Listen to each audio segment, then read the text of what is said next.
Hello, and welcome to this month's Safety Minute. Last month, we looked at the day of mourning. It's when we take a moment to realize and recognize all the people who went to work and didn't make it home. But this month, we celebrate NAOSH Week, which stands for North American Occupational Safe and Healthy Week. It's a collaboration between the United States, Canada, and Mexico. This collaboration really occurred when the various countries started to adopt their occupational health and safety laws. Prior to any safety laws existing, people went to work where getting hurt and dying were a part of the job.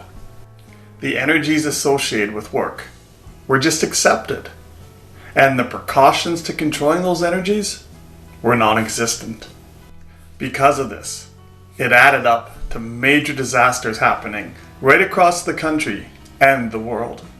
Disasters which took hundreds, sometimes thousands, sometimes tens of thousands, sometimes hundreds of thousands of lives, just to complete one project. And this continued on for millennia, where death and loss were how we did our job. It was acceptable, and nobody questioned it. It just became the way we did things. And it was this acceptance of death and loss that formed that all too familiar saying we have at work of getting it done.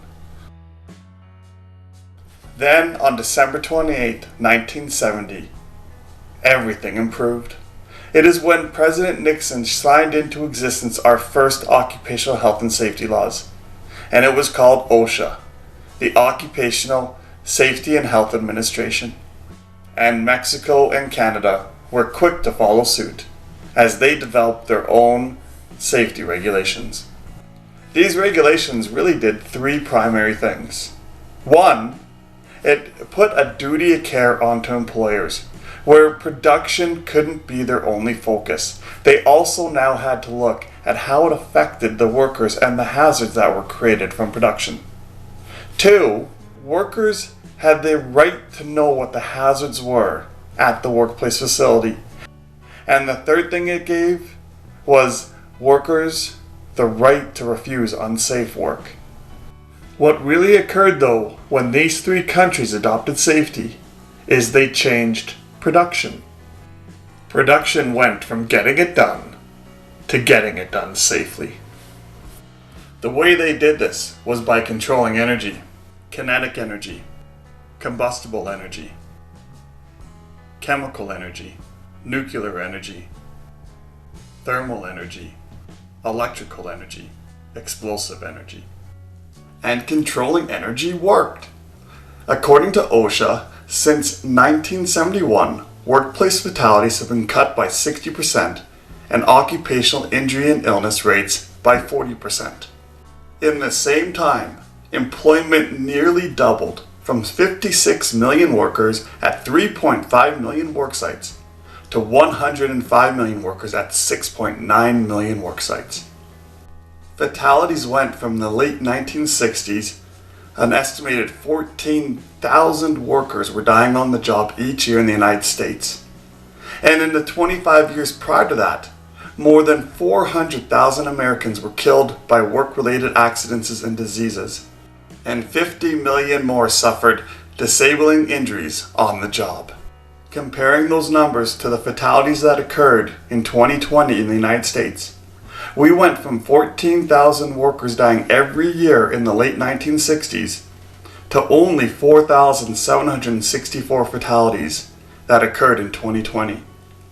Although these numbers aren't perfect, and far too many people are still dying each and every year simply trying to make a living, we need to recognize that controlling workplace energies works. We also need to recognize that controlling energy alone is not enough.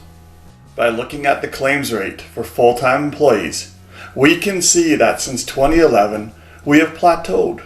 We are no longer making the gains we once used to do by controlling energy. And even with the self-employed employees, they also are catching up to that same plateau. What these statistics tell us is that controlling energy does work, but on its own, it is not enough. We need to now also look at how we engage people's behaviors into the workplace energies. By doing so, we will further reduce the claims rate, the disabling injuries, and the fatalities.